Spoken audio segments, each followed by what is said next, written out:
Karibu katika mwendelezo wa simulizi yetu ya mchungaji anayekula nyama za watu ili apate nguvu. Episodi ya 4. Subscribe chaneli yetu uwe wa kwanza kukutana na simulizi zetu. Asante. Kuna nuru inayopoteza mwanga wake kwa sababu iliangalia gizani kwa muda mrefu. Na katika nuru hiyo ndiko alikoanza mchungaji Eliya. Usiku ulikuwa kimya, upepo ukivuma juu ya kanisa lililogeuka kuwa kivuli cha ibada ya kale. Eliya alikuwa amekaa peke yake mbele ya madhabahu, macho yake yamejaa huzuni.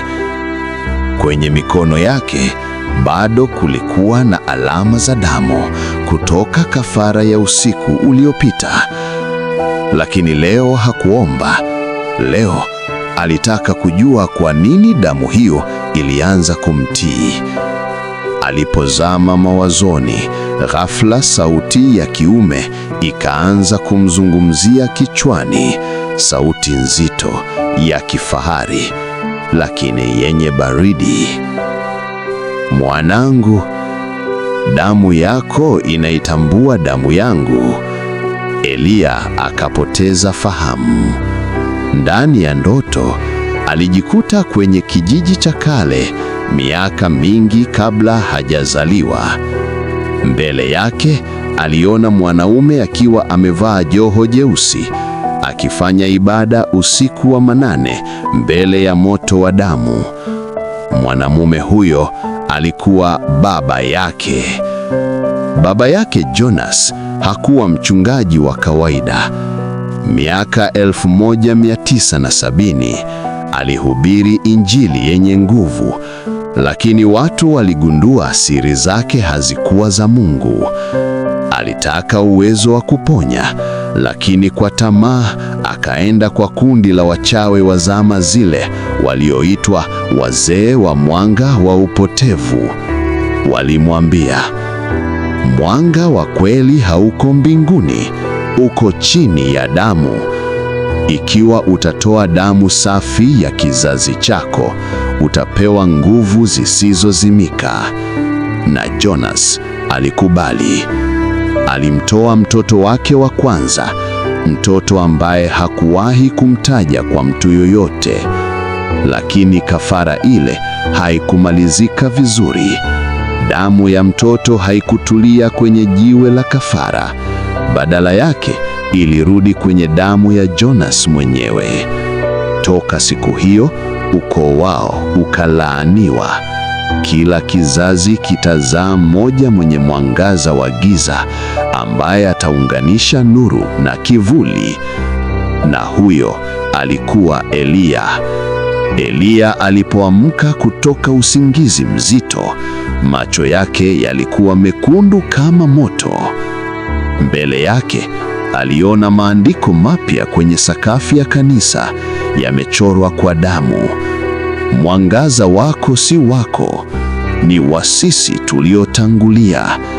Akasikia sauti ya Jonas, baba yake, ikiendelea kumwambia, nilitaka kukulinda, lakini damu ikakuchagua.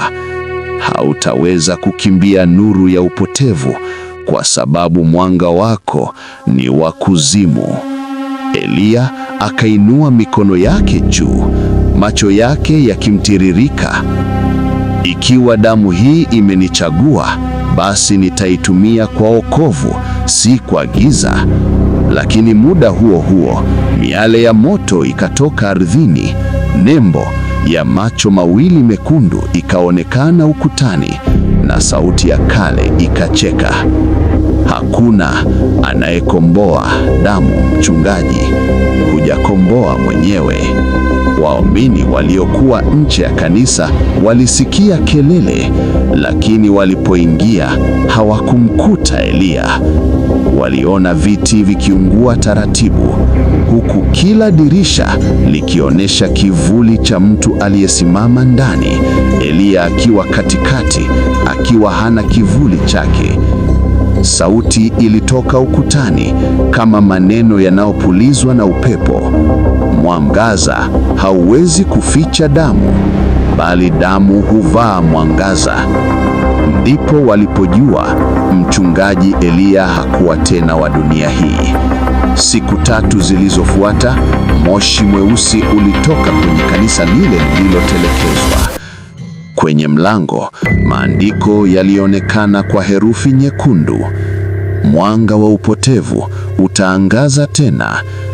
Na mbali kijijini, mtoto mdogo alizaliwa usiku huo huo, akiwa na macho yanayong'aa kama ya Eliya alipokuwa kijana.